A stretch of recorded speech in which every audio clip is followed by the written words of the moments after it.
नमस्कार, मैं हूं उमेश द्विवेदी और आप देख रहे हैं सरकारी मंथन। दोस्तों, स्मार्ट मीटर को लेकर जो इतना बवाल मचा हुआ है पूरे प्रदेश में, उसे लेकर उत्तर प्रदेश की योगी सरकार ने अब एक कमाल का फैसला लिया है और एक बड़ा ऐलान कर दिया है। और उनके इस फैसले से आप यकीन नहीं करेंगे, लेकिन दोस्तों उत्तर प्रदेश के 80 लाख से ज्यादा कस्टमर्स को आराम मिलने वाला है। हाल ही में हमने देखा है कि स्मार्ट मीटर को लेकर लोगों ने बहुत बवाल किया, जगह जगह प्रोटेस्ट किए, कई जगह तो लोगों ने अपने मीटर्स तक को उखाड़ के फेंक दिया। आपने ऐसी कई वीडियो सोशल मीडिया पर भी देखी होंगी। दोस्तों, इन स्मार्ट मीटर्स को लेकर लोगों को बहुत सारी प्रॉब्लम्स आ रही थी। जैसे कई जगह से लोग ये शिकायत कर रहे थे कि पुराना मीटर बदलने के बाद उनका बिल अचानक से 2 से 3 गुना, 4 गुना, 5 गुना तक आ रहा है। कई जगह लोग ये कह रहे थे कि जितनी बिजली हम पहले खर्च कर रहे थे उतनी ही हम अभी भी कर रहे हैं, लेकिन बिल उससे बढ़ के आ रहा है। लेकिन सबसे ज्यादा जो लोगों को दिक्कत ये थी कि इस मीटर में दोस्तों एक ऐसा सिस्टम था कि आपको पहले से रिचार्ज करवाना होता था, यानी कि एक प्रकार से प्रीपेड मीटर। और जैसे ही वो रिचार्ज खत्म होता था वैसे ही अपने आप ऑटोमेटिक आपके घर की बिजली खत्म हो जाती थी, वो भी बिना किसी नोटिस के, बिना किसी मैसेज के।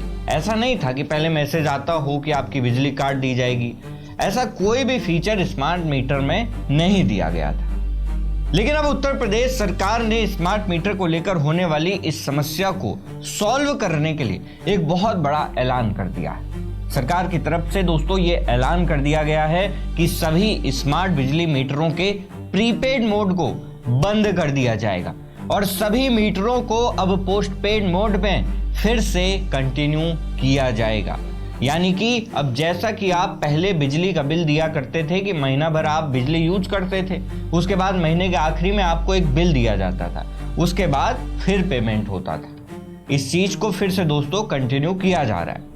बताया जा रहा है कि आदेश सीधे सीधे मुख्यमंत्री योगी आदित्यनाथ के द्वारा दिया गया है। इसके अलावा दोस्तों एक बड़ा ऐलान ये भी किया गया है कि जिन लोगों ने भी स्मार्ट मीटर के विरोध में प्रोटेस्ट किया था उनके खिलाफ पुलिस ने, यूपी पुलिस ने पूरे स्टेट में एफआईआर दर्ज कर ली थी। आदेश ये है कि उन एफआईआर को भी अब वापस ले लिया जाएगा। अब दोस्तों यहाँ पर एक चीज और समझने वाली है कि ये स्मार्ट मीटर आखिर सरकार ने लगाए ही क्यों थे जब इतनी सारी समस्याएं आ रही हैं। पुराने मीटर में ऐसी क्या दिक्कत थी कि उसको हटाना पड़ा। दोस्तों, पुराने मीटर जो थे उनमें कई तरह की समस्याएं थी। पहला तो ये कि जो भी लाइट आप यूज करते थे उसकी रीडिंग डायरेक्टली इलेक्ट्रिसिटी डिपार्टमेंट को नहीं मिल पा रही थी और उस रीडिंग के लिए महीने के आखिरी में एक संविदा कर्मी आपके घर आता था और अपनी मर्जी से कह लें या फिर धांधली करते हुए रीडिंग में हेराफेरी की जाती थी। यानी कि आप कह सकते हैं कि इस वजह से इलेक्ट्रिसिटी बनाने वाली कंपनियों को लॉस हुआ करता था। कर्मचारी पैसे लेकर किसी का बिल बढ़ा देते थे तो किसी का बिल कम कर देते थे। इसीलिए पहले तो इस समस्या को खत्म करने के लिए स्मार्ट मीटर को लेकर लाया गया, ताकि आप जिस समय, जिस मिनट लाइट ऑन करते हैं ठीक उसी समय डिपार्टमेंट को आपकी रीडिंग भी लाइव मिल जाती है। यानी किसी तरीके का कोई भी भ्रष्टाचार, करप्शन नहीं हो सकता। दूसरी वजह स्मार्ट मीटर को लगाने की ये थी कि बिलिंग जो होती है वो सटीक होती है और जैसे ही आपका रिचार्ज खत्म हुआ, आपके पैसे खत्म हुए तो आपकी बिजली काट दी गई। यानी कि आपने जितना पैसा दिया उतनी आपको बिजली मिलेगी। तो देखा जाए तो एक हिसाब से पूरा पारदर्शी सिस्टम बनाया गया, ट्रांसपेरेंट सिस्टम बनाया गया। लेकिन जहां एक और ये एक ट्रांसपेरेंट सिस्टम था तो वहीं दूसरी ओर लोगों को इससे दिक्कत भी थी, क्योंकि मान लीजिए आप कोई इंपॉर्टेंट काम कर रहे हैं, कहीं कोई मिक्सी चला रहा है, कोई कंप्यूटर में कुछ काम कर रहा है या फिर किसी को कोई भी इमरजेंसी, और ऐसे में आपके जैसे ही पैसे खत्म हुए वैसे ही आपकी लाइट आप काट दे रहे हो। ऑब्वियस सी बात है कि ये चीज तो किसी को भी इरिटेट कर सकती है। दोस्तों, पुराने मीटरों को हटाने की एक वजह यह भी थी कि लोग महीनों तक अपना बिल जमा नहीं करते थे, जिसकी वजह से जो इलेक्ट्रिसिटी जनरेट करने वाली कंपनियां हैं वो लॉस में जा रही थी। स्मार्ट मीटर लगने से रिचार्ज करना कंपलसरी हो गया, तो आपने जितने का रिचार्ज किया उतनी आपको बिजली मिलेगी, जिसकी वजह से वो लॉस भी दोस्तों कम हो रहा था।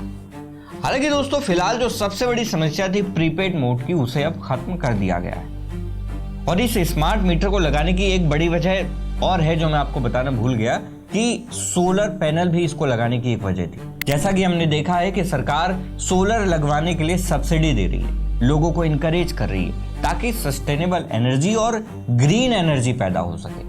अब स्मार्ट मीटर क्या करता है कि ग्रिड से जो बिजली आपके घर तक आ रही है उसको तो मेजर करता ही करता है, आपके घर से, आपके सोलर प्लांट से जो बिजली ग्रिड में भेजी जा रही है उसको भी मेजर करता है। इसीलिए दोस्तों स्मार्ट मीटर को लगाने का एक बड़ा कारण, एक बड़ी वजह सोलर भी था, ताकि लोगों को अलग अलग मीटर ना लगवाना पड़े।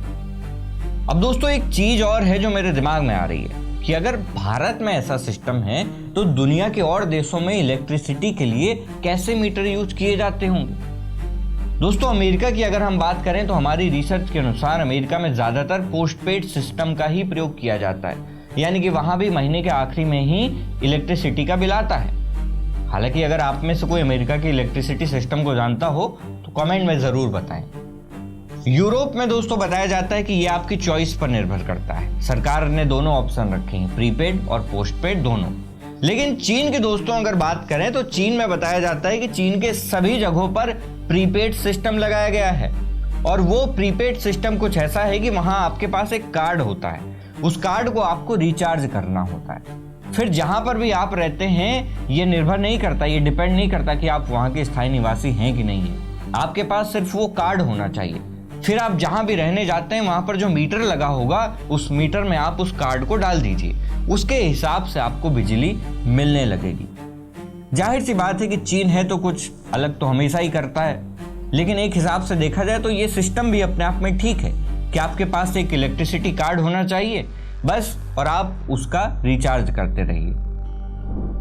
खैर दोस्तों हमें ये याद रखना चाहिए कि ये भारत है, यहाँ पर कभी भी कोई भी नई चीज अगर आती है, सरकारें लेके आती हैं तो उसे अपनाने में लोगों को थोड़ा समय लगता है। क्यों?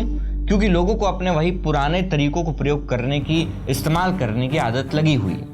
लेकिन अगर हमें विकसित होना है, विकास करना है, तो पुरानी चीजों के साथ साथ हमें नई और स्मार्ट चीजों को भी अपनाने की जरूरत है। लेकिन अब देखना होगा कि स्मार्ट मीटर को लेकर सरकार और क्या क्या फैसले लेती है। दोस्तों इस मुद्दे पर अगर कोई नई अपडेट आती है तो हम आपके लिए अपडेटेड वीडियो जरूर लेकर आएंगे, लेकिन उसके लिए आपको हमारे चैनल सरकारी मंथन को सब्सक्राइब करना पड़ेगा और बेल आइकन को भी दबाना पड़ेगा। अब बारी है उस सवाल की जो हम हमेशा की तरह अपने वीडियो के अंत में पूछते हैं। दोस्तों सवाल यह है कि स्मार्ट मीटर को लेकर आपके क्या विचार हैं, और अगर आप स्मार्ट मीटर की एक कमी बताएंगे तो साथ ही साथ आप कमेंट में उसका एक फायदा भी सोचकर जरूर बताइएगा, क्योंकि कोई भी चीज हो वो हमेशा पूरी तरीके से खराब नहीं होती।